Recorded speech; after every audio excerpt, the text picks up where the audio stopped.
organisé un référendum. Sur quoi porte-t-il? C'est un référendum pour savoir si les étudiants sont pour ou contre que l'insertion des jeunes fasse partie officiellement des missions de l'université, soit la troisième mission de l'université, en plus de la première qui est la formation et de la seconde qui est la recherche.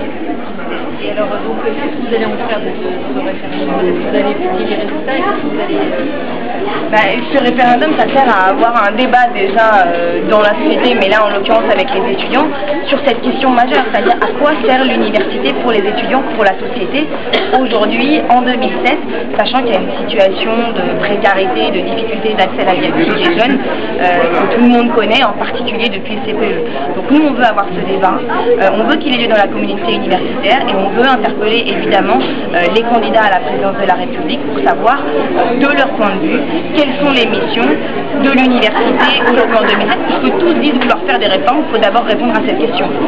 Pour l'instant, vous avez des réponses des candidats? On ne les a pas encore interpellés, le référendum vient de commencer et à l'orée du résultat qui ressortira du point de vue des étudiants, a priori l'objectif c'est d'avoir 200 000 étudiants qui participent, donc sur 5 semaines, sur 60 universités, c'est dire voilà quel est l'avis des étudiants sur cette question. Maintenant vous, candidats à la présidence de la République, quel est le vôtre? Et alors quelle est la date finale?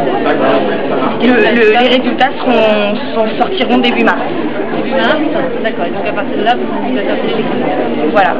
Et est-ce que vous avez le sentiment quand même que peut-être que certains candidats à la présidentielle sont plus sensibles aux questions de l'université que d'autres? Non, je crois que le débat est vraiment dans la présidentielle sur la question de l'université.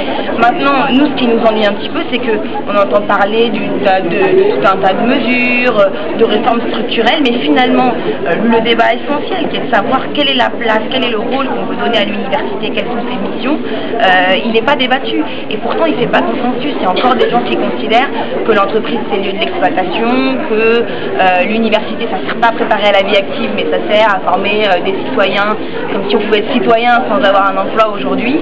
Donc ce débat, il faut l'avoir véritablement sur cette question. Est-ce que une des missions de l'université centrale, c'est de préparer à la vie active?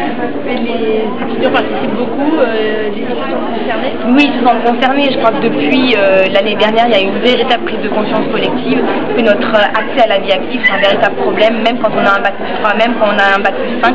Très souvent, la première étape, c'est d'aller s'inscrire à la NPE. Donc c'est plutôt casseur d'espoir pour une génération de diplômés.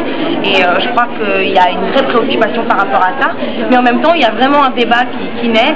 Quelle place du lien avec l'entreprise? Comment est-ce que les entreprises doivent reconnaître des compétences, y compris de diplômés de filière, de lettres et de sciences humaines.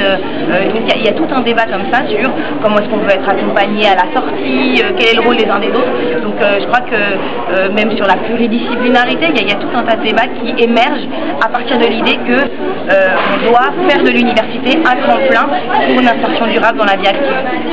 D'accord, merci.